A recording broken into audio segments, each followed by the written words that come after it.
हमने जान लिया कि केमिकल इक्वेशन क्या होता है। और जब केमिकल इक्वेशन को लिखते हैं तो जो केमिकल इक्वेशन होता है वो कैसा होता है, अनबैलेंस होता है।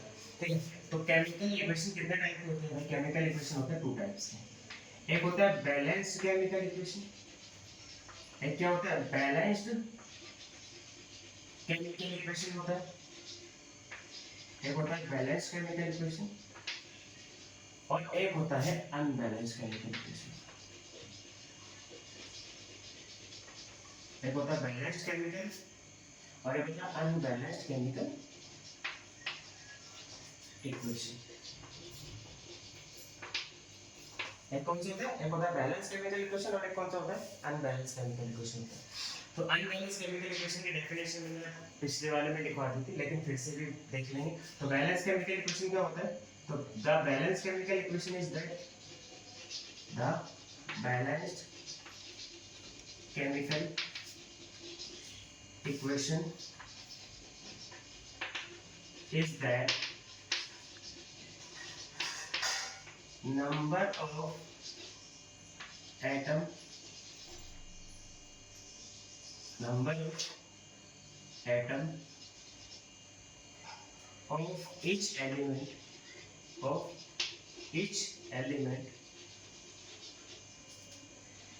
are equal both side of the both side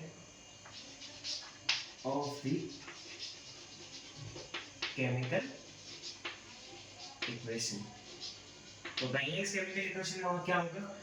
balance chemical equation is that number of atom of each element are equal both side of the chemical equation. मतलब दोनों साइड है कि कौन कौन साइड होते हैं, एक तो रिएक्टेंट होता है और एक क्या होता है, प्रोडक्ट होता है। एक क्या होता है, रिएक्टेंट होता है, एक क्या होता है, प्रोडक्ट। तो रिएक्टेंट और प्रोडक्ट के जो मास होंगे या रिएक्टेंट प्रोडक्ट के जो एटम्स होंगे वो क्या होंगे, इक्वल होंगे। रिएक्टेंट और प्रोडक्ट के जो एटम्स होंगे वो क्या होना चाहिए, इक्वल होना चाहिए। जैसे जैसे मैं लेता हूँ यहाँ पर क्या दिया मैंने, H2 प्लस N2, हाइड्रोजन और क्या दिया, नाइट्रोजन मिलके क्या बना देगा, मतलब अमोनिया बना देगा। मिलके क्या बनाएगा, मतलब अमोनिया बनाएगा। अब यहाँ पर आप एक चीज नोटिस करो, यहाँ पर नाइट्रोजन कितने, नंबर ऑफ नाइट्रोजन एटम्स कितने हैं, यहाँ पे 2 और यहाँ पर कितने हैं 1। ठीक है, अब यहाँ पे 2 है, यहाँ पर क्या है 1 है। अब ये बैलेंस केमिकल इक्वेशन है क्या, क्या ये बैलेंस केमिकल इक्वेशन है? नहीं, ये अनबैलेंस केमिकल इक्वेशन है। इसको क्या करना पड़ेगा, हमें बैलेंस करना पड़ेगा। क्यों करते हैं, कैसे करते हैं, वो बात अभी करेंगे। ठीक है, तो यहाँ 2 नाइट्रोजन, क्या मैं इसके नीचे लगा सकता हूँ नंबर? नहीं। कभी भी अगर आपको क्या करना है, बैलेंस करना है, तो नंबर हमेशा कहाँ लगेगा, पूरे कंपाउंड के आगे लगेगा। ठीक है, नंबर हमेशा क्या लगेगा, पूरे कंपाउंड के आगे लगेगा। तो मैंने नाइट्रोजन को बैलेंस कर दिया, यहाँ पे भी 2 नाइट्रोजन, यहाँ पे भी कितने नाइट्रोजन है, 2 नाइट्रोजन है। अब लेकिन जैसे ही मैंने नाइट्रोजन को बैलेंस किया, हाइड्रोजन क्या होगा, अनबैलेंस हो गया। ठीक है, तो हाइड्रोजन कितना है देखो, 2 3 जा 6, ये मल्टीप्लाई होते हैं आपस में।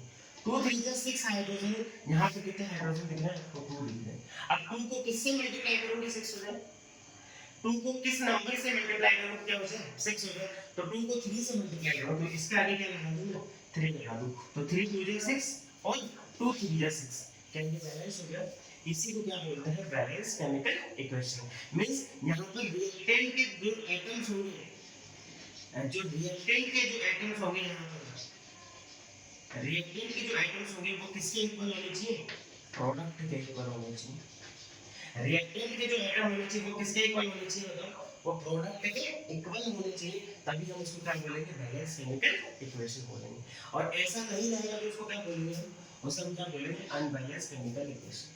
इसकी डेफिनेशन पिछले अभी कुछ देर पहले ही बताया था। ठीक है, अब बात यह आती है कि हम बैलेंस क्यों करते हैं। क्वेश्चन पूछ रहे कि why do we need why do we need balanced chemical equation, balanced chemical equation. हमें क्यों जरूरत पड़ती है केमिकल इक्वेशन को बैलेंस करने की। ठीक है, हमें क्यों जरूरत पड़ती है केमिकल इक्वेशन को बैलेंस करने की। तो हमें क्या लिखना पड़ेगा इसको, इसमें इसमें लिखना ऐसा इसमें लिखना पड़ेगा, ये एक लॉ के थ्रू क्या किया जाता है, बैलेंस किया जाता है। उस लॉ का नाम है law of conservation of mass, कौन सा लॉ है वो? Law of conservation of mass. कौन सा लॉ? इस लॉ के तहत क्या किया जाता है, इसको क्या किया जाता है, बैलेंस किया जाता है।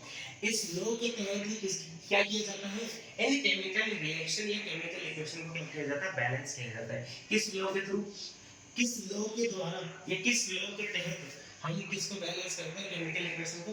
Law of conservation of mass के थ्रू हमें किसी भी केमिकल रिएक्शन को क्या करना पड़ता है, बैलेंस करना पड़ता है। ठीक है, किसी भी केमिकल इक्वेशन को बैलेंस करने के लिए कौन सा लॉ हमें याद होना चाहिए, law of conservation of mass. ठीक है, ये लॉ किसने दिया था, ये लॉ दिया था, किसने दिया था, ये लॉ दिया था एंटोनियन, एंटोनियन लॉरेंट डी लेवोइजियर ने दिया था। ठीक है, ये लॉ किसने दिया, एंटोनियन लॉरेंट डी लेवोइजियर नाम के एक साइंटिस्ट थे, उन्होंने ये लॉ दिया था, law of conservation of mass. किसने दिया था, एंटोनियन लॉरेंट डी लेवोइजियर, जिन्हें जिन्हें फादर ऑफ केमिस्ट्री भी बोलते हैं। जिन्हें क्या बोलते हैं, जिन्हें क्या बोलते हैं हम लोग, फादर ऑफ केमिस्ट्री बोलते हैं। जिन्हें हम क्या बोलते हैं, फादर ऑफ केमिस्ट्री। एंटोनियन लॉरेंट को हम क्या बोलते हैं, फादर ऑफ केमिस्ट्री बोलते हैं, जो कि हम पढ़ रहे हैं, ये केमिस्ट्री पढ़ रहे हैं। इनके पिता कौन है, इनके जनक कौन है, इनके जनक कौन है, Antoine Laurent de Lavoisier, father of chemistry कौन है, एंटोनियन डी लेवोइजियर। और ये लॉ किसने दिया, law of conservation of mass किसने दिया, एंटोनियन लॉरेंट डी लेवोइजियर ने दिया। क्लियर? तो केमिकल इक्वेशन कितने टाइप के होते हैं हमारे पास, बैलेंस केमिकल इक्वेशन और अनबैलेंस केमिकल इक्वेशन। क्या होता है balance chemical equation, the balance chemical equation is that number of atom of each element are equal both side of the chemical equation। दोनों साइड के जो एटम्स है वो क्या होने चाहिए, इक्वल होने चाहिए। क्या होने चाहिए, इक्वल होने चाहिए, तभी हमारा इक्वेशन, हमारा केमिकल रिएक्शन या केमिकल इक्वेशन क्या होगा, बैलेंस्ड होगा। अब हमें क्यों जरूरत पड़ती है किसी भी केमिकल इक्वेशन को बैलेंस करने की, why do we need balance, why do we need the balance chemical equation. किसी भी केमिकल इक्वेशन को बैलेंस करने की जरूरत क्यों पड़ती है, क्यों? क्योंकि एक महान साइंटिस्ट थे जिनका नाम है एंटोनियन लॉरेंट डी लेवोइजियर, इन्होंने एक लॉ दिया था, law of conservation of mass. इस लॉ के तहत हम क्या करते हैं, किसी भी केमिकल रिएक्शन या किसी भी केमिकल इक्वेशन को क्या करते हैं, बैलेंस करते हैं। ठीक है, क्या है law of conservation of mass, ये हम आगे बात करेंगे। ठीक है।